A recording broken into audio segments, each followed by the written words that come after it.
And we're live. Hello, ladies and gentlemen, and welcome back to Inside Movies Galore.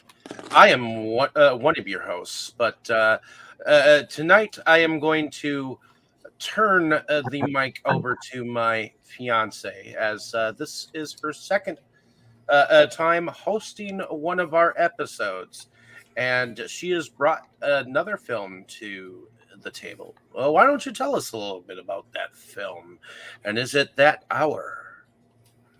The movie is called The Tingler. It's a 1959 movie by William Castle. And one of our very well known actors that we've known for many years, Vincent Price, is in it. And we have Judith Evelyn and Philip Coolidge and Patricia Cutts. So, Mr. Vincent Price is a doctor who is trying to prove that there is something that happens in our bodies when we get scared. He's trying to prove that there's an actual organism that is in our bodies, and it shows up when we get scared. So let's see what everybody's first impressions are of the movie, and let's start with Brandon. Who is this Vincent Price guy? Did he act in anything? Oh, Just Lord. kidding, of course. Troll. But Exactly. I've been somewhat familiar with Castle's work from early on because I like the Dark Castle films that remade a lot of his work, and I loved House on Haunted Hill, which I actually think is superior to the remake as far as like writing anyway. And I had been meaning to get into his work, but thanks to Dave and Inside Movies Galore, I was able to watch quite a few of his films. 13 Ghosts, 13 Frightened Girls. What was that one with the guy with the Mr. face? Sardonicus. Mr. Sardonicus. So when I heard that there was another one, I actually did get somewhat interested because the stuff is really interesting, and how he would utilize different effects within the theaters to enhance his films. It makes me wish I was there back in the day when he would have these things set up. It would just have really amplified the experience. He was truly one of the masters of fright, and then of course having Vincent Price at the helm can't hurt as a classic horror actor. As far as the film itself, it was a fairly good film. It's not my favorite of Castle's work, but it is a very strong one. I liked it better than 13 Frightened Girls, to be sure. Okay, Dustin, what did you think? This is kind of a strange one. For the majority of it, I was kind of like, "What is happening?" It felt like it was kind of trying a little too hard to explain things, I guess. So I kind of didn't know what to make of it for the most part. I ended up enjoying it. I was just kind of like baffled for a lot of the runtime. So yeah, that's kind of all I had to say on my general impression of it. It was just kind of like, well, that was the Tingler. Okay, I knew about the gimmick they had where they like electrified the seats in some of the theaters, which I don't know how they got away with that. It was a different time. Well, and Predates Disney 4D. Disney did that with a sort of a ride thing after they got rid of Mission Earth. They put in an alien thing where you went in and you were told that it's this future, and someone is going to be coming down to Earth. So please take your seats, and you get in, and there's this like glass thing in the middle of the floor, and all around are seats. So everyone sits, and then everything just goes wrong. The glass breaks, the lights go out, the chairs start shaking. You start feeling like water on the back of your neck, and it's just wild. It kind of reminds me of something similar that William Castle would do, but I guess I'll go into my first impression. I saw this on something. I know I saw this on something, and I know I saw it around the same time that I saw House on Haunted Hill, and I loved watching like late night movies of like the drive-in nature. And this film, the first time I saw it rather young, so it kind of creeped me out at first. But now as an adult, I have a very much appreciation for the way William Castle set up every single one of his films. He had an exposition intro that he would do just to try to scare his audience first and make them well aware that they could leave the theater if they felt like it, or react a certain way if they felt like it. Don't be afraid to be scared. That kind of an atmosphere. That's what I loved about him. And I think he brought that to this. And I would have loved to have been there during one of the theatrical performances that supposedly went on, which I'm sure Tammy will get into a little bit more and tell us the name of these things. But I am fairly entertained with this one. Of my favorite of the four William Castle films, this is probably my number 3 to the 4 that I really enjoy out of his films.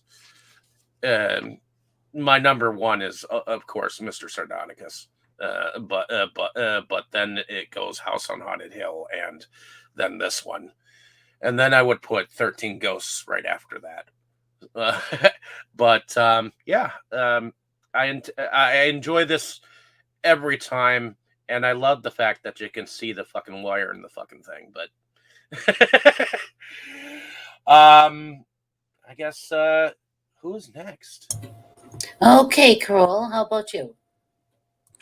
Well, this is definitely a first time watch. I'd never heard of it at all. I knew nothing about it going in. I didn't even know it was a Vincent Price movie. So I didn't know it was black and white. Didn't know anything about it. For some reason, both my TV and the streaming site I watched it on said the movie was 1939, which I was like, no, wait, Vincent Price isn't that old. So I was a little bit confused about that, why he said 1939. But anyways, and then when they were talking about color movies and stuff in the movie, I was like, okay, definitely not 1939 and stuff. So yeah, definitely it was off. But I did not know who the director was or what he had directed otherwise until you guys just mentioned it. Now I know.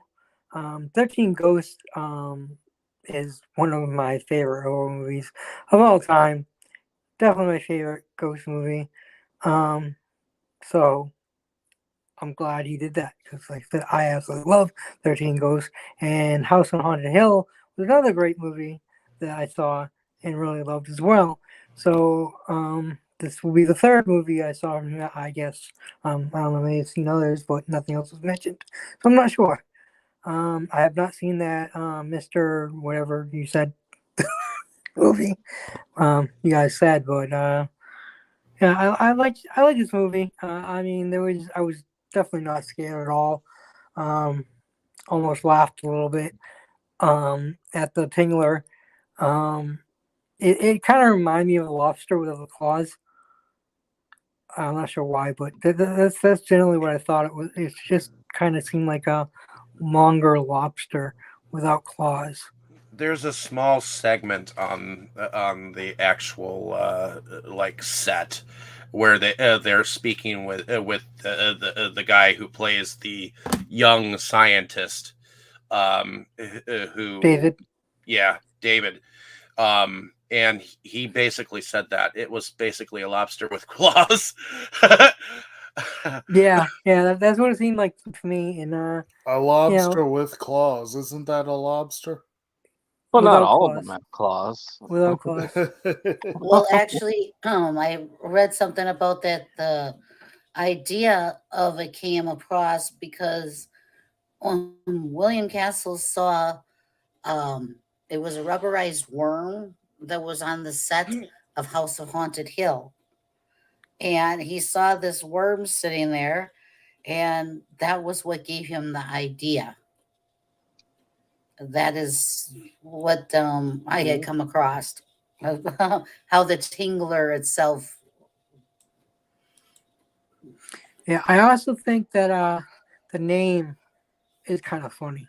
The Tingler. Yeah. Just I don't know. It doesn't strike fear at all Right. in me. I mean, maybe all people might find it scary, Tingle you to death.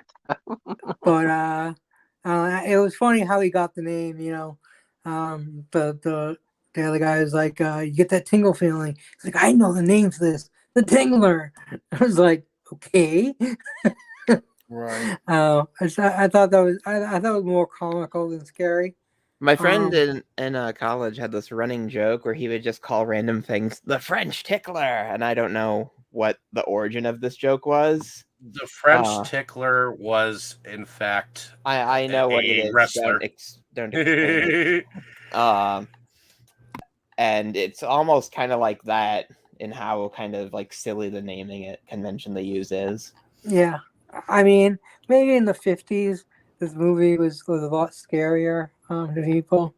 And again, like I just got so many horror movies as a right off the bat that stuff that other people find scary or whatever, it doesn't affect me. Yeah. I'll bet if you were in one of the vibrating seats in the theater, it might have had an impact. It might have. That sounds really interesting. It kind of reminds me I went to Dave & Buster's, an arcade it becomes an arcade for adults at nighttime. They have this thing where it's basically like an electric chair, and the things vibrate so fast that it feels like it's electricity. And the basis of the idea is the longer you can hold on to the handles while letting go, the more tickets you get. So you must use something like that, I would imagine. But I can imagine like something like, say, like where they had a thing. They'd had a thing where they had like a Jaws showing in a swimming pool, but they had decided to try and top it by having these individuals swim underneath and grab the feet of the people like dangling in the pool during the feature, which I could imagine that would, make people jump a little bit. yeah, I Right. most definitely probably would have jumped with these extra things that they did, and definitely lost art. Sounds like something that would definitely make movies so much better in the theaters. I would think that it was also a product of its time period too, because it came out in an era where a lot of people were being introduced to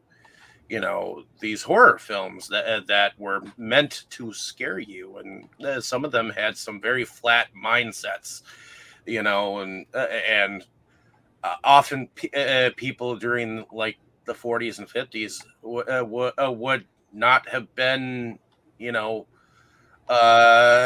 introduced to horror at all, and they'd go into the movie and it would just creep them out. Yeah, scare the fuck out of them because they're not used to it. Just anything would do it, yeah.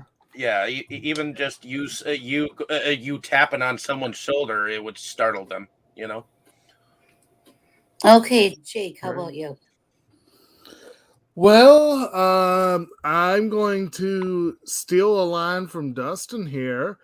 I never heard of this movie before it was chosen. Well, I mean, I'd And that's heard of good. it, but Well, this is a rare case where I Yeah, I really never heard of it. hadn't.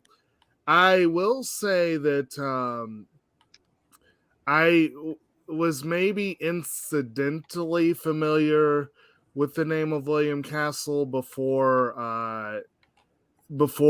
being in with this group here. I know Brandon's mentioned it, the Dark Castle films a few times.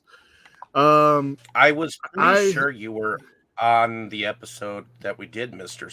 I Sardicus. was, and I was about to say I can thank Dave for properly introducing me to William Castle. I definitely did that, and I recall watching Homicidal as sort of a bonus feature. Now, I do not remember, because I know I also did the episodes where we did the remakes of 13 Ghosts and The House on Haunted Hill. But for the life of me, we didn't cover the originals, did we? I don't think we No. did. No, we never covered the originals on this channel. Okay. And so I can't remember. I feel like maybe I saw House on Haunted Hill and maybe I saw 13 Frightened Girls, but I know I did not see 13 Ghosts. I don't know why my memory is so hazy on that. The only ones I remember for sure are Sardonicus and Homicidal, and I really enjoyed Mr. Sardonicus. That was an interesting, and I like William Castle himself as a character. And my understanding is that he was a showman, basically, that he would do all these gimmicks, which I'm sure the critics were all just like, they're just gimmicks, He knew how to market it to a crowd. He knew marketing, yes, and that was, and I like his appearances in the films. I think Sardonicus, if I remember correctly, was my favorite one so far. But and I was looking at his history, and I love that the last film he directed, Shanks, was actually nominated for an Oscar. I'm like, that's kind of weird given his history as a basically as a jokester showman who would do, these horror films where he would use gimmicks to get the crowd riled up. I don't know. I also am have seen a fair number of Vincent Price films, and it's always fun to, Vincent Price is in this? Oh, that could be fun. And and he definitely was in this one. I wasn't really sure what to expect going in, and I definitely would not have expected exactly what I saw. I will agree a little bit with what Dustin said, that there are times where it's hard to know where the movie is going exactly. But overall, I rather enjoyed it. It had some great little bits of dialogue. I actually quite liked the Dr. Chapin, of course, is Vincent Price, but his fast friend, what was it, Ollie? Yeah, Ollie. Something off about Ollie, but he was amusing to me. Overall, I like this. I thought it was pretty good. Dr. Feelgood. Okay, Forrest, over to you. All right. So this was my first time seeing The Tingler, although I had seen a couple of William Castle movies. I had seen both House on Haunted Hill and 13 Ghosts prior to this, so I was already familiar with Castle, with some of Castle's work, and this is definitely one of those, and this is one that I wish I had seen, that I could see in theaters, just to get that full experience. Even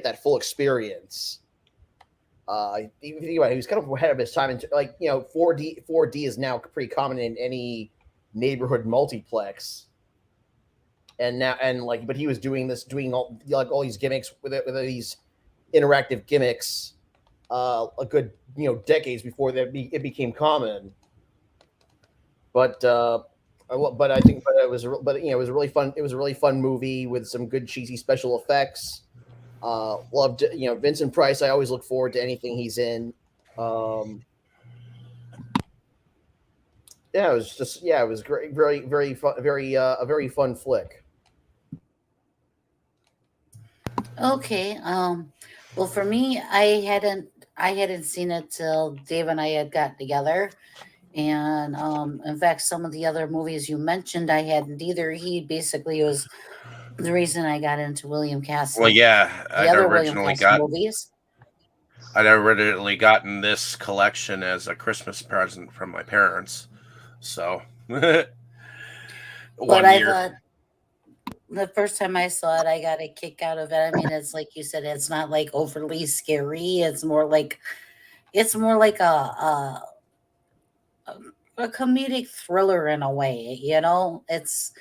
It's not something that's going to totally scare the living daylights out of you, but you don't laugh through the whole thing either. You kind of got that, you know, a little bit of both going on at the same time. I definitely wish I could have seen it back in the day when they did it in the theaters. Yeah. It's called Percepto, is what it was on the seats, so they would vibrate. And they used to actually have people in the audience that they paid to have in the audience, that when these things would go off would start screaming to get other people to start screaming. And they had this all set up to the point where they even had a nurse to treat with the lady. They'd have a lady that would faint, and they would get the whole audience in an uproar. This was his whole staging event William Castle did. So it could definitely have been quite fun to go see in the theater.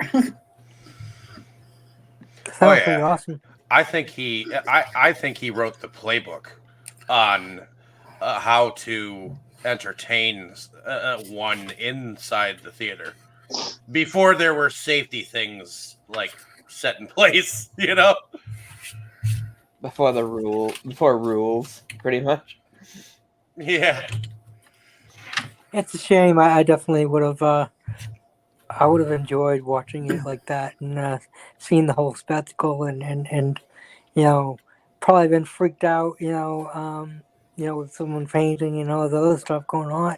Then finding out that it was part of the act. Been like really impressed on everything.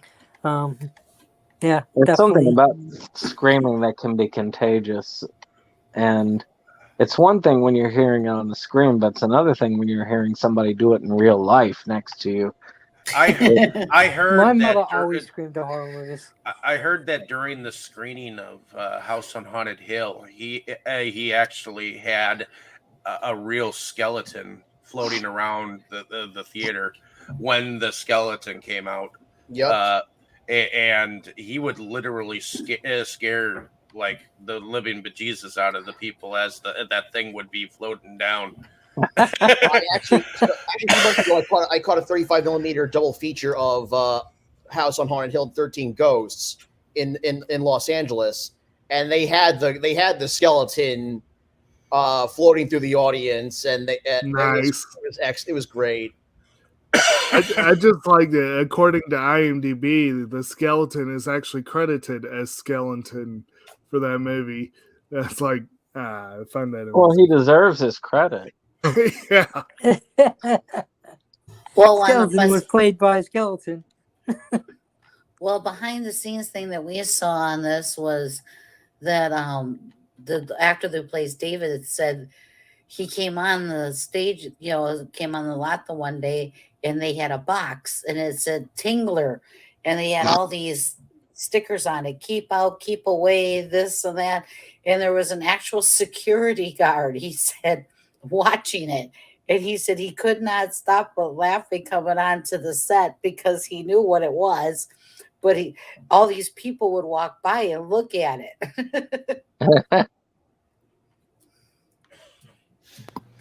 So as the movie starts out, our doctor, Vincent Price, is the doctor, and him and his David are they have a lab together now.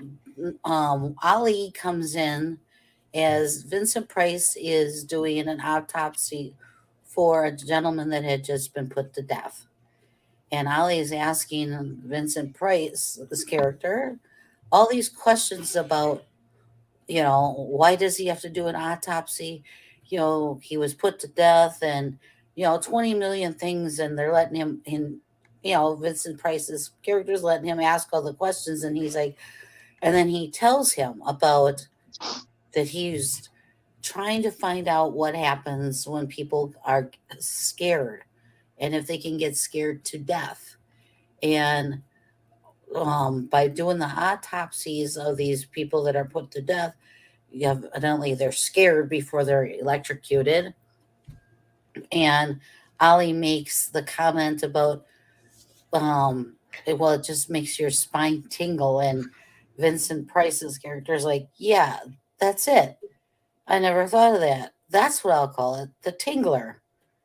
And he goes into telling him about how he was trying to prove that there is an actual organism in everybody's body. That if you get scared, it is strong enough that it can actually break your spine. And we find out later that David, which is his protege, and him are totally discussing this, and they're doing different experiments. He was supposed to go pick up a cat for them to use, and then he experiments with his wife, which I guess is a little different. He stages that that he's going to kill her, basically. And we should talk about that first scene. are we talking about the part where we actually learn of Ali's wife, who is deaf and dumb and cannot? No. Well, yeah, the good doctor just gives him a ride home, which is like they're like fast friends, It was really weird. He's like, let me give you a ride into town. And it turns out that Ollie lives over a movie theater, and he and his wife run the theater, and she's an odd one. It's his wife's, and he owns her, yeah. Right, she's deaf mute. But she's also clearly very cold and distant. She doesn't seem to trust her husband, let alone anyone else. And just very, and by the end of the film, you kind of realize that, this has been a problem. But, they're at first you're kind of like, wow, this is, and I just discovered something that's so creepy and weird. I love it. And I've got to just throw it out there. She is played by Judith Evelyn. And of course, Philip Coolidge plays Ollie. They both died in May 1967, 2 weeks apart, and they were the same age. I'm like, that's kind of creepy and weird. Yes. Yeah, they were both 58 when they died. Huh. I was going to say, I thought something really interesting was Vincent Price was saying that it seemed like the guy actually died of fright, not from the, he said, I'm going to write a certificate, cause of death, heart attack due to being electrocuted. But, his real thought is he died from being scared to death. And that's how he explained the whole Tingler theory and stuff, that this tiny organism actually, the more scared you get, the bigger it gets, and the only way to stop it is to scream. So, and I think that pretty much sets it up for the reason why he scares his wife is because it's obvious that they are in kind of a loveless marriage. Yeah, they like hate each other, and so before he gets to that, why they're married, but they basically hate. She's cheating on him. He knows it. Well, yeah, some Go of the ahead. best. I was gonna say some of the best lines are like between those two. Yeah, yeah. It's like they're talking about her sister and the young Dave that we mentioned before. The only way Dave Morris will marry my sister is over my dead body. Unconventional, but not impossible. That's his response. Yeah, And then, like, she says, "There's a word for you," and he's like, "There are several for you." And You gotta wonder about Castle's relationships or what his history was, because yeah. I mean, not just this, but look at House on Haunted Hill. I mean, that was not exactly a marriage to die for right there either. No. no. Yeah. Sounds like he And has some issues with relationships.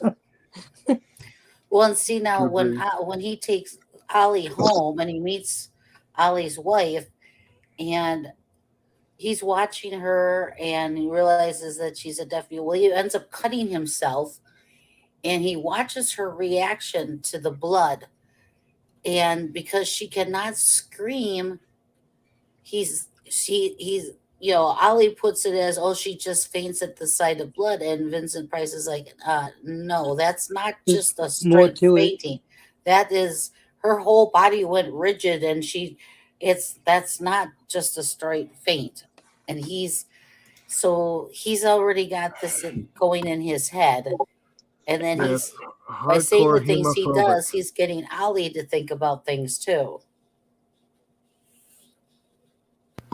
Which kind of leads Right. up to some exposition with him, with Ollie later on, because I think, though we know that Vincent Price is kind of experimenting with Ollie's wife, so is the husband, as we find out later. You know, one thing that I was thinking throughout this is like the doctor's obsession with fear. It's sort of a kinder, gentler version of Jonathan Crane in a way. That's Right. kind of what I was thinking. Yeah, I guess so. Definitely, definitely not as psychotic as Jonathan Crane, but yeah. Right. Well, then we get we do get to the part where everybody was talking about with his wife, and they have that nice little confrontation with each other, and he decides that he is going to scare her, and he has a gun, and he shoots her, but it's with a blank, but she doesn't know it's with a blank. And when he puts her up on the it puts her up there to take x-rays of her. He takes all these x-rays, and when his protege David comes, he's all excited because he's showing David the Tingler. He's showing him how, look how big he went backwards. He showed him how big it was in this one, and then this one, and this one, so then he can say, this is how it started out. And as she got more and more scared, but he had come to realize if you screamed, it would kill it. Paralyze it. Yeah, Yes. mobilize it. And as David brings him a bottle of acid, which, come to find out, this is the first time LSD was used in a film, and it was actually legal at this time. So Vincent Price decides to take it, and David David is watching him through the window as he is getting with his girlfriend, the sister-in-law. Right. And he's watching him get more and more scared because he's on this LSD. And they finally end up having to break in. But he's trying to tell them all of the things he's come across while he was under the influence. And the only thing that stopped the thing was because he screamed. And he's like, I screamed, didn't I? He screamed. That stopped it, And he was so upset because he screamed. Well, no man wants to admit when they're weak and defenseless. Well, yeah, he wanted to see how long all the effect, more of the effect, but he just couldn't help himself. He screamed. I actually didn't realize the little bottle was LSD. I didn't hear it when they said what it was, so I didn't know exactly what it was that he used. Well, Now they it makes a called it. lot more. Now it makes a lot of sense that it was They I think called they LSD. it. called it by They the called it proper term. acid. Yeah, No, I mean, I've used acid myself, so I completely and utterly understand the freak out that he had. hmm I had a freak out myself, but that's another story.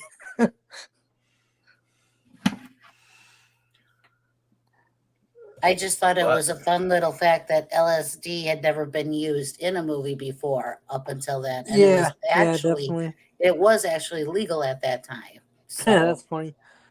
but anyways, they you know,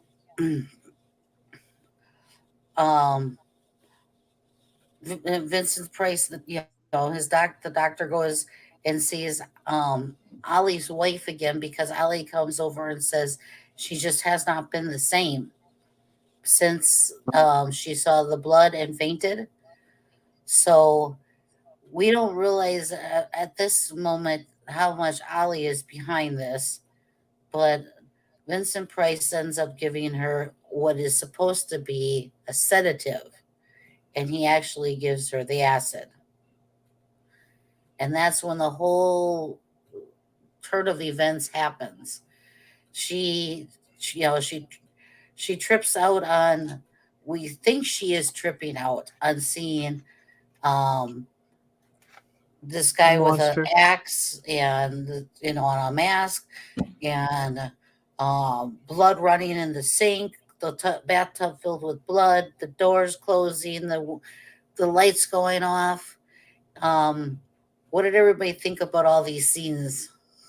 I actually I thought she was hallucinating those, and I originally thought it was the doctor. Like I thought he was experimenting on her to get the results he wanted. So when she ended up dying, I thought it was the doctor. I didn't realize it was the husband at first had done it. I thought he had did it for the experiment. Like he had gone too far. So it was definitely when I found out it was the husband. I was like, oh, okay, that's a twist for me from what I originally thought. Because Vincent Price had actually gone to over there and asked how the wife was doing, and it just, and then all of a sudden he seemed to send the husband away, so like he could, you know, seem to like check in on her or whatever to see how it was doing. Well, he was Um, outside. He was outside, and he yeah, told them, "What? Hey, what? Would you? Would you go take care and see her? right. That would be I get that, but great." I'm just saying it seemed like he set it up, like he like Yeah. goaded him to having him go up and check on the wife, and like I said, it really seemed like it was the doctor's Well, that's what I doing. thought. I thought it was also a setup, a lot more. I mean, Yeah, Price's character being much more sinister. and One more thing at the beginning. definitely. And I actually want to a little bit go back to the wife uh, with the scaring her to death. He's telling her, you gotta stop ordering your sister around. You gotta give her half the money she deserves, or I'm gonna kill you. And she's just like slowly moves, and she's moving to the door, and then that's when he shoots her. And I thought he shot her there too. You know. So I guess I wanted to villainize the doctor where he wasn't a villain. He just seemed like he was a villain, you know. Vincent So Price always seems to have that way, yeah, you exactly. know, So where everything he says is said with so much sinewy, satire-ish wording, yeah, and the exactly. And so you find out. Okay, so he Mhm. he basically he did an experiment at the cost of his wife's. I mean, obviously nothing really bad happened to her. She was just, she got really scared, but Um, again, they basically hated each other, so I'm sure that was a little bit fun for him to do because, like, a little bit of revenge type thing, on her. I do And like how when he first came inside the house and he's like, like, I wonder why I always, whenever I come in, I always hear the back door open. They had the back. No, you said back door closed when I come in. Yeah, that was a funny. That was a really funny when he said that, and I can't remember what she said back, but every time he said something, she had a very quick back, and they were very good back and forth. I mean, they had great chemistry as a married couple. They hated each other. It was really believable. They did a really great job of showing that I don't know opposite chemistry. I don't know what you want to call it, but yeah, they have chemistry and not having chemistry. You know what I mean? And she didn't look that bad neither. Oh yeah, she was good. She was definitely good looking. Definitely looked a lot younger than him. I'm not sure how much younger she was, or maybe he just looked older. I'm not sure, but they definitely looked like he was a lot older. But not sure why they got married, and definitely don't understand why they stayed together. I mean, you say, well, he got all the stuff with how she paid for everything, but what the hell would be her reasoning to stay in it? I don't know. Maybe it's just because divorce was not something they did as much in the 50s, but I don't know. It was just definitely a couple that should not have been married still. They basically, I mean, he pretends to kill her or sets it up as an experiment, doesn't actually hurt her, but then she does actually try to kill him. She really tried to murder him. So it's freaking crazy. I do you a one, and then I do you one worse. Yeah, exactly. Yeah, he sets up an experiment to fake kill her, and she sets up to just kill him. No experiment, no nothing. Just I want you dead. I want you out of my life. Okay, well, back to Ali's wife and what she's experimenting. Experiencing. Does everybody think that she's really experiencing this, or do you think it is just a setup? Yeah, I think it's the acid, really, and then but I think there is a setup there. But again, and that's only with later knowledge in the film. But at the time, I thought it was all the acid. Well, it was kind of hard to believe that the blood coming from the sink and the tub was part of that whole scare setup. That was a lot for Ali to accomplish. Although he ran a movie theater, so maybe he knew some background in it too. So yeah, Probably half and half is what was known. But Okay, so Ali's wife ends up dying, and he brings her to Vincent Price's house, and he confirms that she is dead, and he decides to see if he can extract this Tingler, which he is able to do with Ali sitting right there, and the Vincent Price's wife comes in while they're doing this, and he gets this Tingler is attacking his arm, and he's trying and trying and trying to get it off of him. And when he finally has enough and he screams out, then it drops.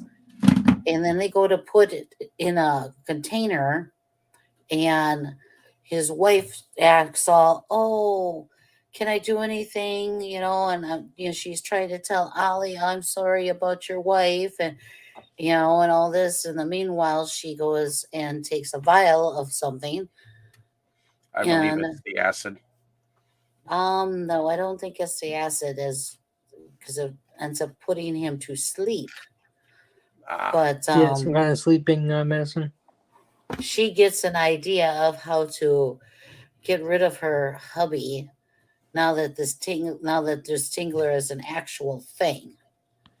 So we see her put this in his glass, and he falls asleep, and she goes and releases this thing, and that is where if you look closely enough, yes, you can see the string of making the Tingler move across the floor and up onto Vincent Price.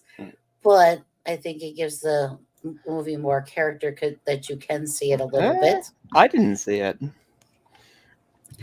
It's not real prevalent, but it's there. If you're looking for it, you can find it. Yeah. And again, I watched it on a small, like a teeny screen, so of course my vision of it probably wasn't at the best. I do like how after she's given him the glass, as she does say something to the fact that I love how I love how I can always count on you to do the right thing. Yes, how he took the right glass. Right. Okay, and then David's girlfriend comes in and sees what's happening and screams, and that wakes him up and makes the Tingler go immobile again. And they put it back in the container, and that's when we have Vincent Price realizes after trying to contact Ollie that Ollie did not call the police and Ollie did not call the coroner, and he takes off over there with the Tingler in hand to go confront Ollie, because he says he told David, his protege, that he is not going to report this to the sciences and everything about that it exists, because it's just not the right thing to do. And he realizes that the only way to kill it is to actually put it back in its host. And his protege is totally against this because he thinks that they should report to sciences. Because it is a kind of a discovery. I mean, Totally who would have thought that fear could create this kind of an organism? And it is quite exciting. There's a fear parasite, yeah. I mean, from a scientist point of view, it's intriguing. Very intriguing. I mean, as a scientist, I would be like, "What the hell is this?" You know, like it would be a huge thing. Like this would be like Nobel Prize kind of. Yeah, definitely something incredulous that you would think was not real. It would be a very big discovery. Yeah, totally. Of course, unfortunately, it's marred by the ethical ramifications of him murdering the woman to get it. And he knows it, and that's unfortunately what keeps it. His discovery, it's kind of a bittersweet thing because, yes, he's proved his point, but unfortunately he can do nothing with it, well, without going to jail for a very long time. Well, he didn't know that the woman was going to die, to be honest. I think that he was unethical. I think that he was pretty sure that something was going to happen to her. That I really do think that he had the intention of frightening her to death to see if he could get that. I really don't think that he had any other intent. You believe the sinister. So you believe that they were accomplices with each other, but unknowingly. I think that the doctor didn't realize that Ollie had done the part that he did.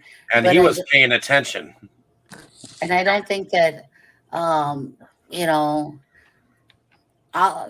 don't think Ollie thought that it was going to actually scare her to death. And I think Vincent, the doctor, is surprised that she actually got scared to death, because I don't think he really wanted to push it that far. And it's not, and then all of a sudden when he goes back over by Ollie, I think all of a sudden he's getting it in his head as to what all really happened there. And when he opens up Ollie's suitcase and sees all the paraphernalia, he realizes that what Ollie did.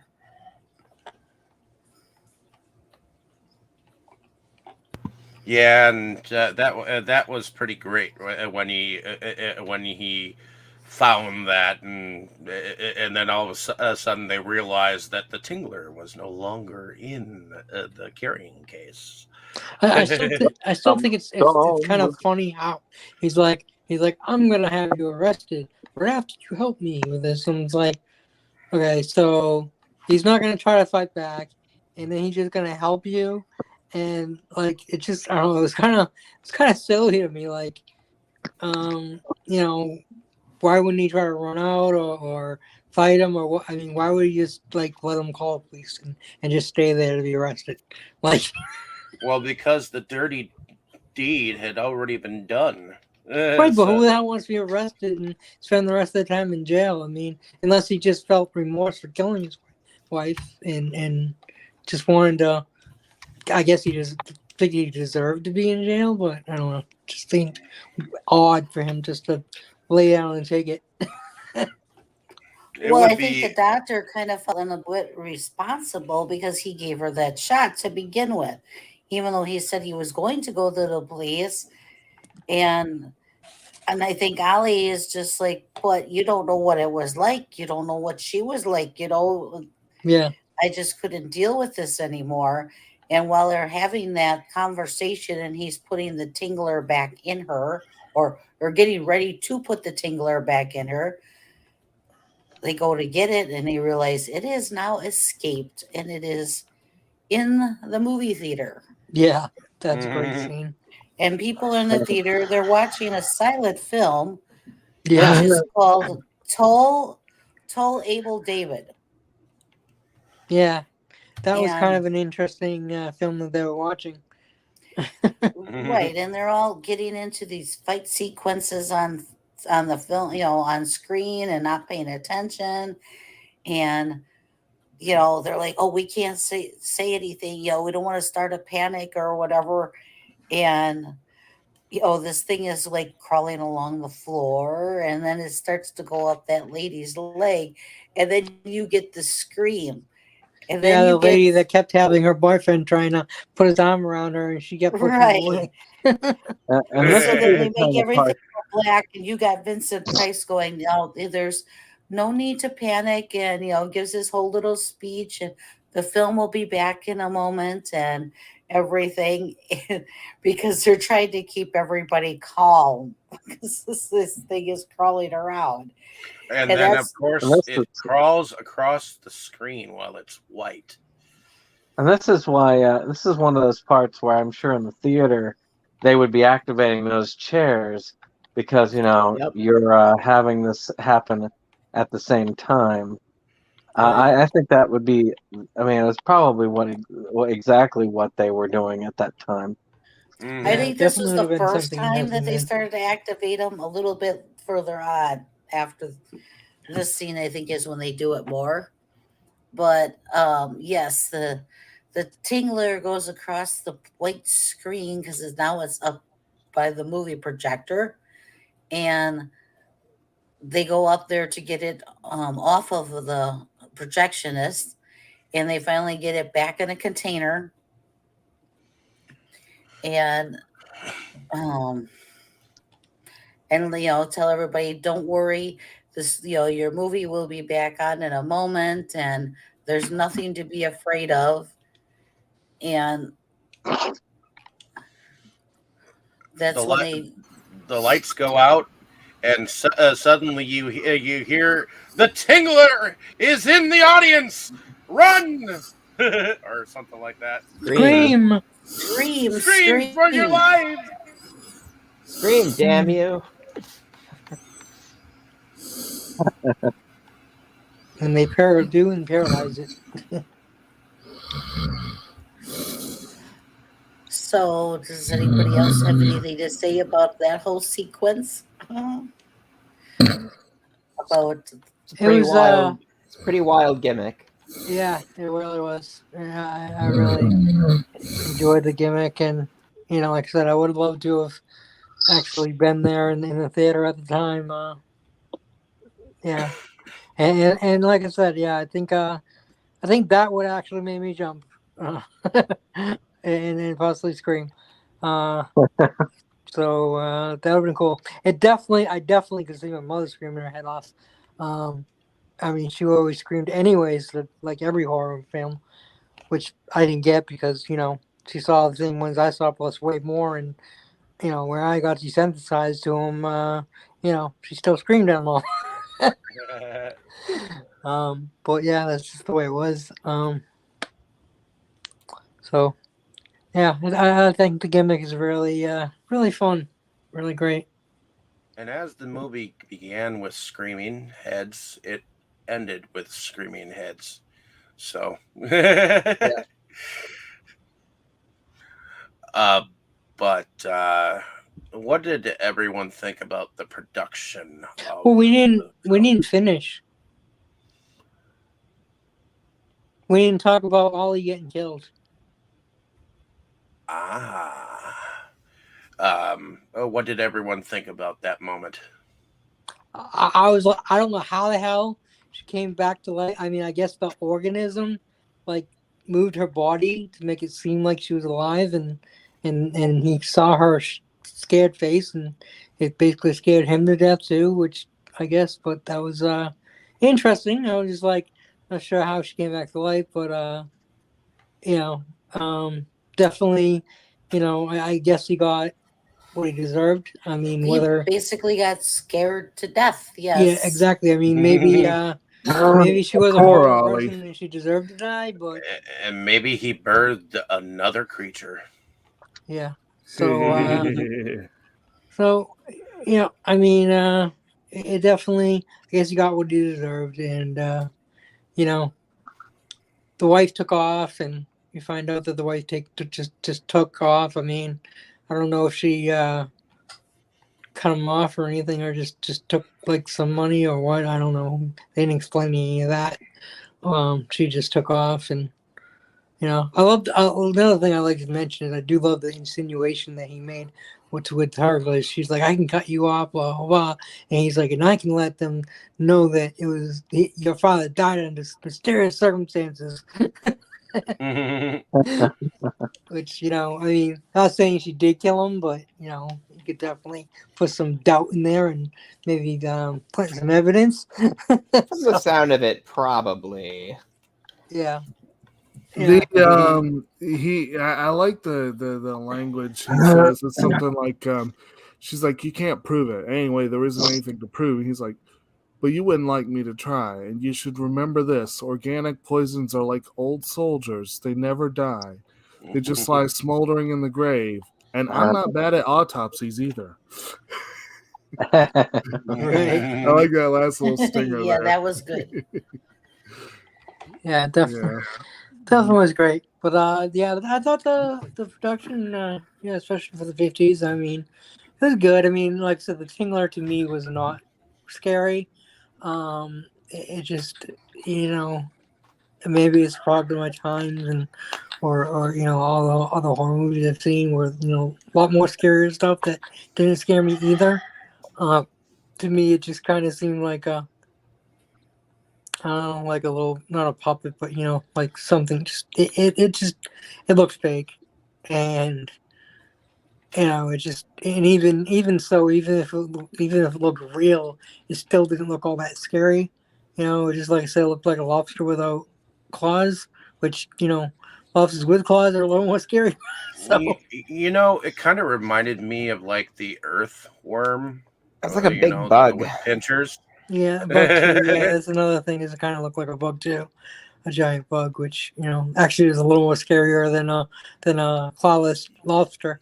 But yeah, so it didn't really scare me. I mean, I thought the production was decent for the 50s, but according to our IMDb claims, this may or may not be an entirely accurate statement or a statement of intent for the film. But they said that the Tingler is a large-scale model of the velvet worm, also called Peripatus, has its own phylum, Onychophora, about halfway between an earthworm and an arthropod. So yeah, it's kind of an interesting thought. It definitely has annelid qualities, and it definitely has arthropod qualities, and it definitely looks like an ugly little bugger. That's Yeah, ugly but not scary. I mean, I wouldn't want it crawling on me, in real life. Like, yeah, that especially would not, definitely be like not especially scary, not but if like, it has a ew, vice-like grip. Yeah. you know. The thing Oh, about Ross this Brandon. film is you have to have a grand imagination to kind of lead into this film. I do have a huge imagination. It's just like when it comes to Land up your horror and imagination. scaring me, I guess my imagination kind of goes away. Like my imagination is more for fantasy and everything else, just not really so much for horror. I don't know why, but that's just the way it is. That's why I thought of it more as like a comedic, like a thriller with, and it had the comedy in it though too. Yeah. Right. I think of it more like it's mocking the creature movies that have come before it. Just a little bit. Maybe.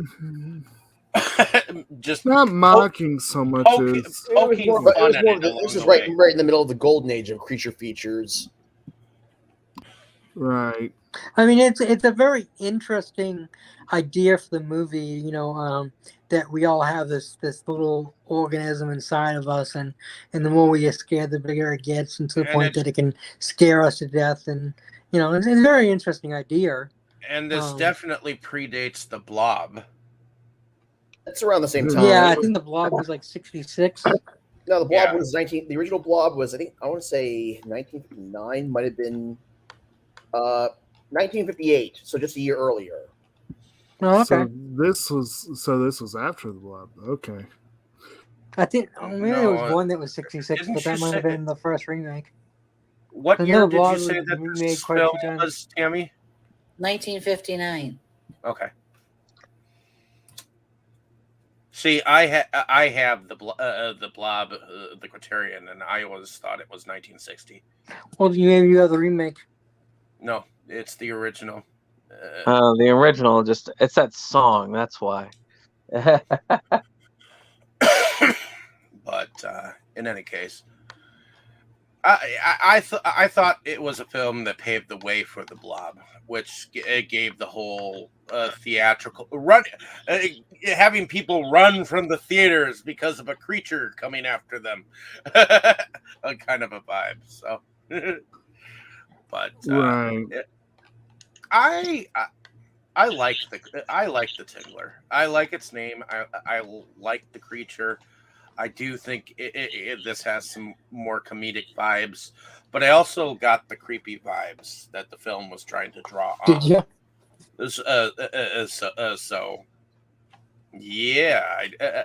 Every time I see it, I do feel a level of creepiness.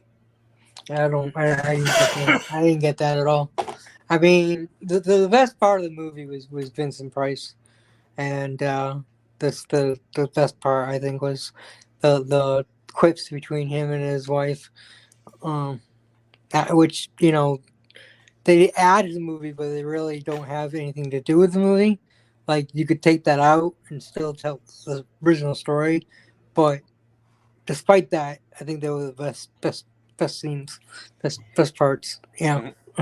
Yeah, but to think, to actually think that there's something that could grow inside of you. Oh, I You're agree. more scared to get, I agree. and it's actually strong idea. enough that it could actually break your vertebrae. It can break. I 100% agree that was a great idea, and like I said, I just didn't find it scary or even creepy. But again, that could be just me, But the idea of the movie is definitely awesome. I really love the idea. Right. I have to agree that, and for me, my experience so far with the Castle films is that he did a good job with atmosphere and with creating sort of a creepy vibe and whatever. But really for me, it's more the dark humor than anything. Like I I read it more as almost as a comedy than anything, and I don't say that's necessarily a failing on the film, but like one of the things like Castle like actively kind of baits the audience, like he starts with all those people screaming and like all that kind of, and then of course his intro, which he always does, um but for me, for example, the screaming parts, like that whole chorus of screams at the beginning, I just found that a whale of noise, and it just kind of grated on the ears, and then like this fake sounding screams, and they just sound bad. That's me. I see some people might read that differently, but overall, though, I admit the concept is quite creepy, and maybe if I were to see it at the right time, like under the right conditions, I might be more creeped out than amused. Guess it depends. And I imagine, like, maybe if someone was like if I wouldn't say young, because I think that most kids might not really get into this film, but like if you were younger, I imagine that there might be some more possibility when you first see this, some more possibility to be fully creeped out. I could be wrong about that, but it seems likely. Well, I have to agree with you about that beginning with those screams. Maybe a couple would have been fine, but it started to get a little bit annoying at first. It did. That very beginning with all those screams. Now, when they did it at the end, that was a little bit different because now it's, Yeah. but the ones at the The end beginning, made it more was just sense. kind of like, okay. He kind of did that at Yeah. the beginning of the House on Haunted Hill, where he had like a woman screaming like over and over, and then you heard a man cackling in the background on top of that screaming, and then you heard the clanking of chains, during that first beginning intro, and to me that's I kind of look at these films kind of like side by side a little bit, because I think he was going for that kind of a vibe, that creepy. And this was the first, I think this is the first time that screaming was actually used as a gimmick, you know, you know, and yeah, it does get kind of annoying, but I don't know. To me, I'm okay with it. It's because I know that that's what he's trying to portray, But that's just me. Did anyone else have anything as far as production? I mean, I think the Tingler itself looks decent. Yeah, I mean, it's a black and white. It's like it's pretty gross. Black and white is its friend for sure. Yes. I mean, having the pinchers grab on and stuff like that definitely, it definitely came across as dangerous. I think overall is decent production value. The film, I think it looked pretty good. Overall looked good in black and white. I think that was a good, yeah. And of course, you got to mention Vincent Price's. We were talking before about how he often seems like someone who might not be the most trustworthy or the most, and he kind of has a movie mad scientist vibe to him, even though he seems like a decent fella for the most part. Yeah, he definitely has the the evil mustache and the the lab coat and everything. Just kind of, he looks imposing. I'll Vincent give him Price that. always, his voice, his acting, everything about him always just has that. Can you trust this guy? Is he really a good guy, or is he Right. not? You don't know Just the way the way he plays the characters, it's just so good, you know. I mean, he's like the grandfather of horror, you know. He's just so fucking awesome actor. Tammy, didn't you say something to the fact that about his one raised eyebrow at one point in time? Yeah, it's kind of like, how do you sit there and raise one eyebrow like He he could. does? And then one thing about the production too is I thought that was very interesting is when they showed the blood in the tub and coming out of the sink, that you saw in color. Now, That was I pretty thought cool. one side actually yeah, kind we of looked like the did. left Yeah, side that of was the kind of sink neat. looked like That's the blood, weird thing. You don't even realize it. but the right side didn't really look like blood. It looked like strawberry syrup. So the left side looked good, like Probably blood, but was. the right side did not, and the tub did not look like blood to me. So I don't But it was really very know. interesting to make it stand out though, because they Yeah. showed that in color. Yeah, they made it too bright. It was more like it looked like strawberry syrup, you know, like Nestle Quick.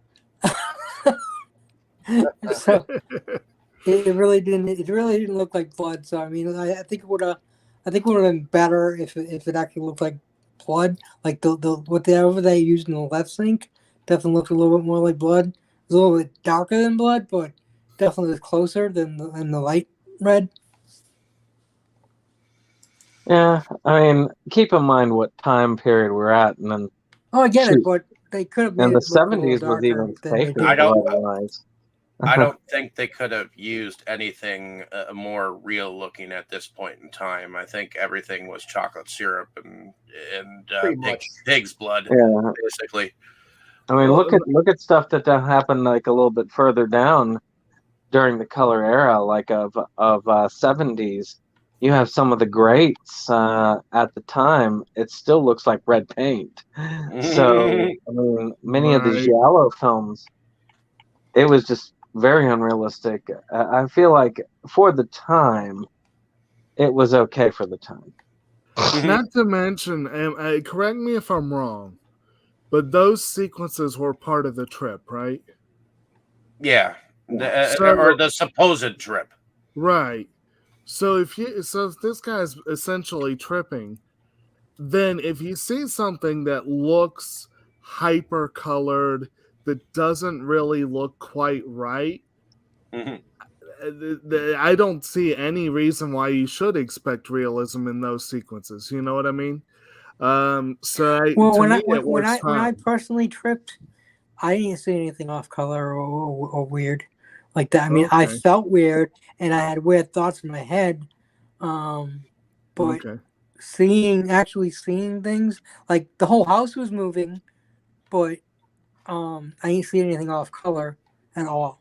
So maybe it was just my experience, and maybe it's different than other experiences. From maybe they did their research or whatever. I'm not sure, but I know We my don't really experience, colors were not an issue.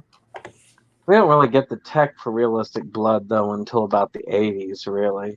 So we can't really Right. expect it. I think they could have done a better job, even with colorful Well, foods or whatever, like you also have something. to I well, don't think they you could also have have at to this keep in point in mind time.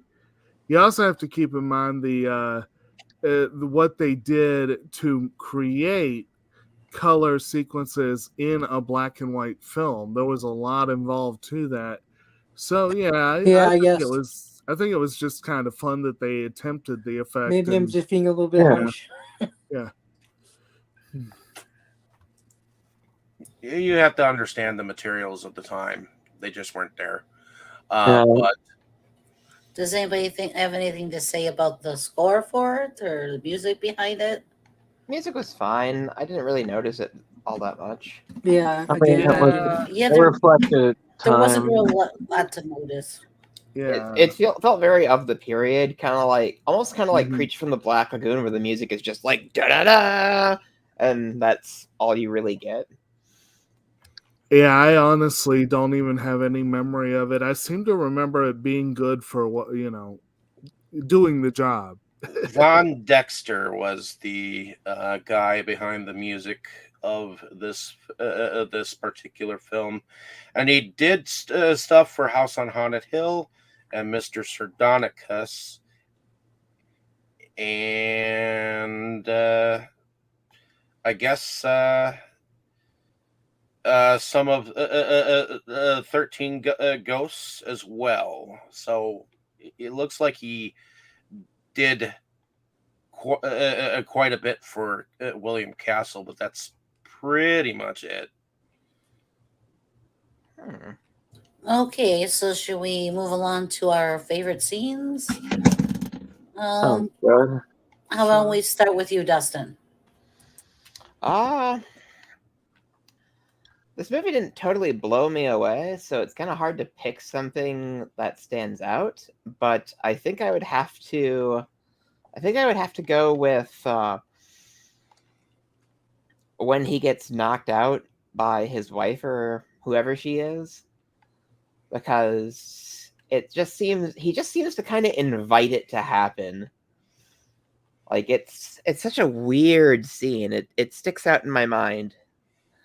Because she's basically saying, I'm going to poison you. And then he's like, oh, okay, I'll drink. Oh, you're going to poison me, huh? Okay, fine, I'll drink this thing you're handing me. And then he just passes out. And it's like, what just happened? Okay, how about you, Brandon? Probably the it's really a tie between the scene where she's been given the acid and is having a trip with the color added to the screen. I thought that was cool as far as an effect for the time. But of course, it's hard to top the whole thing where you've got for just a moment the whole screen goes blank and you hear it's loose in the theater, and I can't help but Giggle. think about how those people in the theater were probably feeling as the seats were moving. Okay, how about you, Kroll? People were rubes back then. I'm gonna I go with two scenes. The scenes with the husband and wife bantering back and forth. It was just so well done. The banter between them. It was to me, it was the most enjoyable part of the movie. And again, it's not essential for the movie, but I just really enjoyed it. So that's what I'm going to go with. Okay, how about you, Jake? I'm not sure that there are that many like standout moments, but I think I'm going to agree somewhat with Kroll that the banter between the Chapins was pretty good. There were some great lines in there. Of course, Vincent Price is always fun. But also, again, I just really liked Ollie and just Philip Coolidge's portrayal of the character. He's so quiet. He's so unassuming. He's so just kind of there and along for the ride. But you're sitting there. It kind of reminds me, and Brandon will know what I'm talking about. We have a certain friend that we've played horror video games, and it's like she'll be just like, oh, what's behind this door? Oh, what's going on Ooh, here? what's What's that? It just keeps on going when everyone else is like, don't do that. She's like, why not? He kind of reminds me of that sort of mindset. And then at the end, when you find out that he has basically killed his own wife, the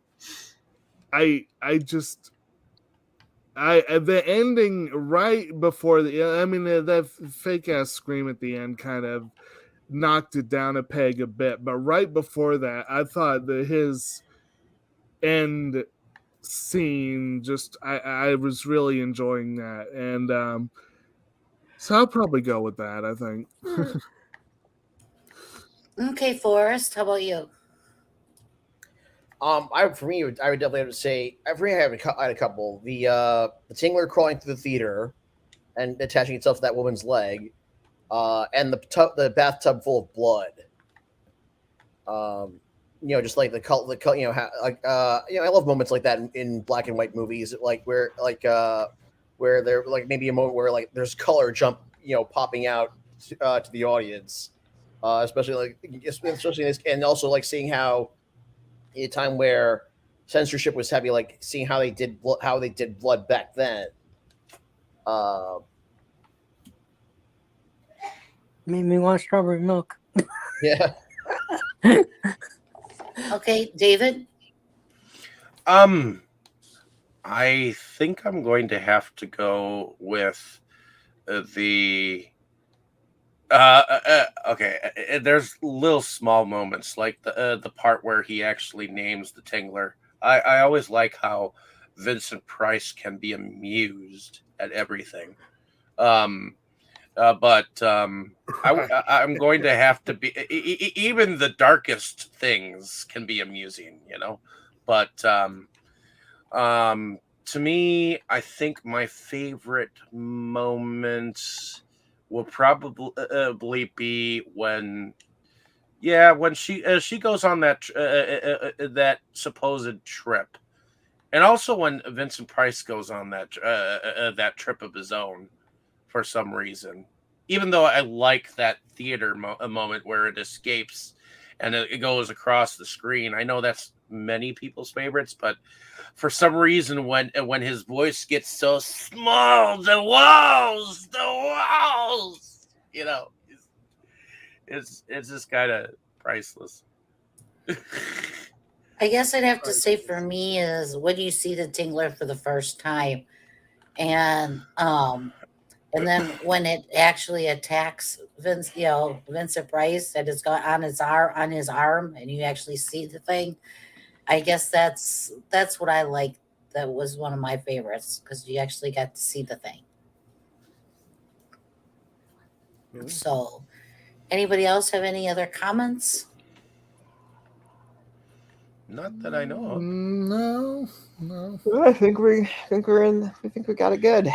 It did win one award. It won the Saturn Award. Really? Yeah. Just wanted to point that out. Okay, so I I have guess one thing to clarify. When I said I love 13 Ghosts and House on Haunted Hill, I guess he did these originals, which I didn't know the ones I love are the remakes, because I didn't know they were remakes, but I love the remakes. So now I realize that he didn't do the films I love because I like the remakes. I have not seen the originals, as I just found out there was originals. So right. Just clarify that up. Okay, so on that note, everybody talk a little bit about themselves. Why don't we start out? How about we start with you, Forrest? All right. My name is Forrest Bennett. I'm an independent film producer and occasional actor based in Long Island, New York. I've also got my own YouTube channel, Forrest B. Bennett, where I talk about movie pickups and do trailer reactions. I've always got something going on in the pipeline. Okay, how about you, Jake?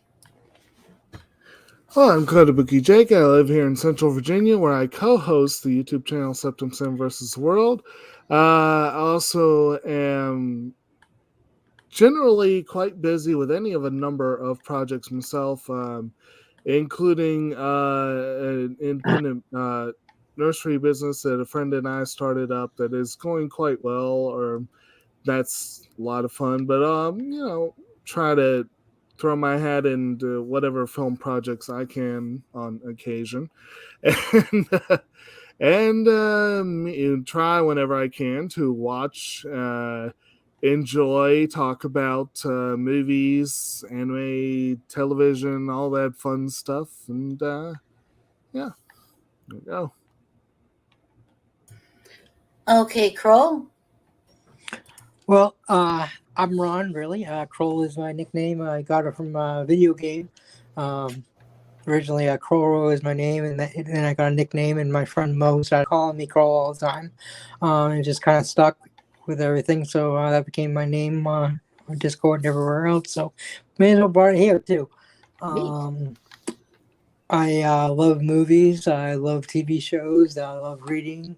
Love playing video games. I love talking about movies, which is why I was glad that I got invited onto this show. And I also do another show on Sundays, Delusions of Grandeur, with Dave and his lovely fiancee Tammy, and a couple other people. Sometimes Mo, another guy Philip.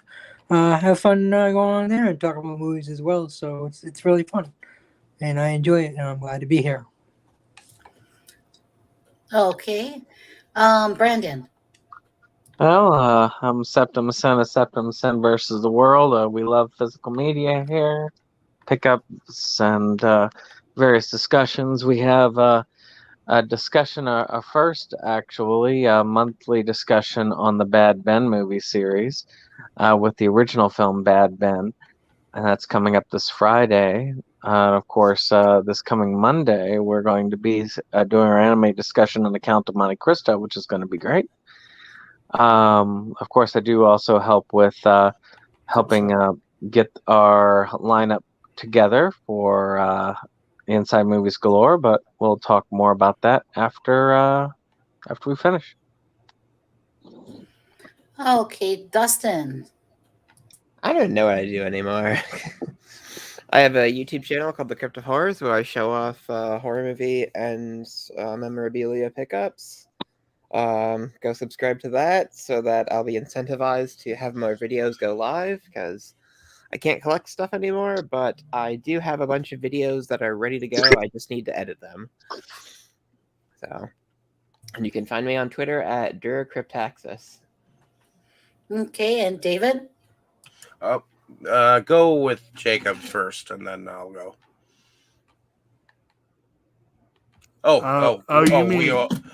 We already did you, didn't we? We did. Sorry. My name is David Streggy. I am the founding father of Inside Movies Galore, and it is essentially a podcast where we go on and discuss various movies of different levels of degrees, and we all enjoy doing so. And I think we have a lot of fun going on every week, having something to do and be able to voice our opinions, whether negative or positive. So thank you for listening to us, and hopefully you're able to come back with us. But I also moonlight under a different channel called Delusions of Grandeur, where we also podcast on. And I also do some various pickup videos of my own and some video reviews that I tend to post from time to time. So check some of those links out. And I just enjoy movies all around. So what about you, my dear? And my name is Tammy. I am David's fiance, and I do go on his other podcast, but besides this one, I enjoy watching movies, and I've been getting more and more into joining these podcasts, and today was my first time hosting, so I hope everybody enjoyed. And I do collect myself movies and music. And I guess this goes back over to Brandon. Yep.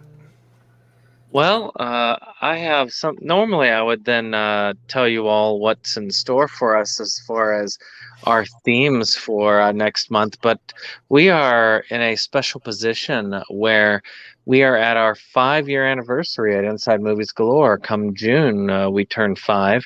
So we're going to be celebrating this year by taking those cast members who have kind of participated on the regular for a while.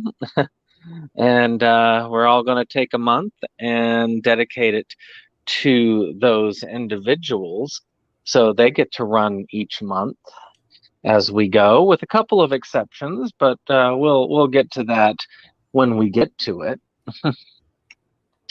So for the month of February, I'm going to be handing over the duty of next episode over to Jake, who will not only be telling us about what next week's episode is, but what we have as far as the lineup for February.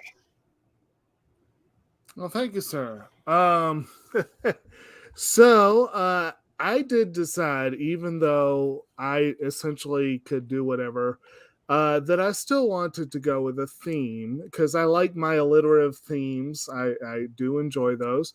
So we're going to do Filmmaker February, where I talk about several filmmakers that I particularly am a fan of, or that are particularly influential, or what have you. And I have chosen a film by each of them, and I hope it's a fair balance that will keep everyone interested and excited. So for the end of the month, for what is essentially going to be my birthday pick for the month, we'll be doing films by the brothers Coen, Joel and Ethan Coen, which has become something of a birthday tradition for me on this channel, and also by Wes Anderson. And they have the connecting theme of they are films starring or co-starring Ray Fiennes in a comedic role that was gypped by Oscar because Oscar thinks he's a great dramatic actor and doesn't realize he's a great comedic actor. And those films are the Coen brothers film Hail Caesar, which has a very broad cast, including Scarlett Johansson, Jonah Hill, Josh Brolin, George Clooney, Tilda Swinton, there's a whole bunch of great folks there. It's a love letter to the 50s. It's one of the Coen's weaker films, but the production values are phenomenal. And again, Ray Fiennes, just hilarious. I just want to say, even like the Coen's worst movies are still very good. Exactly. And I would say that about most of these directors. Although I can't speak with every one of them, I honestly. And then Ray Fiennes stars in The Grand Budapest Hotel by Wes Anderson, a nice comedy that if you've seen a Wes Anderson film, you kind of know what you're expecting. Again, a phenomenal cast. He puts together just incredible casts. Got Edward Norton, Jeff Goldblum, Willem Dafoe, Saoirse Ronan, etc., etc., etc.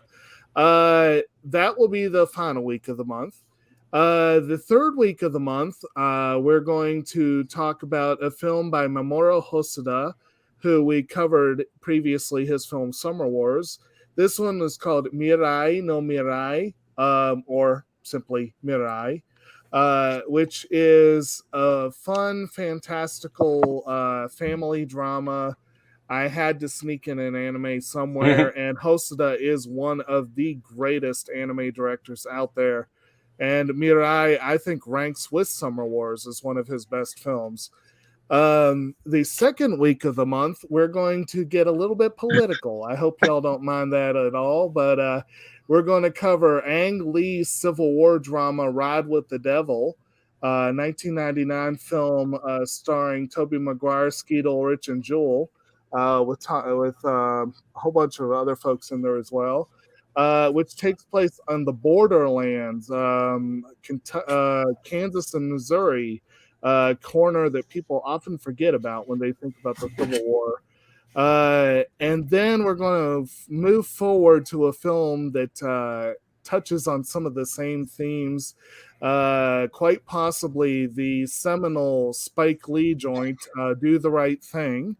1989 film that pretty much put Lee on the map. Big Fight the Powers, a big anthem in the late 80s, I believe. You got a bunch of stuff going on there.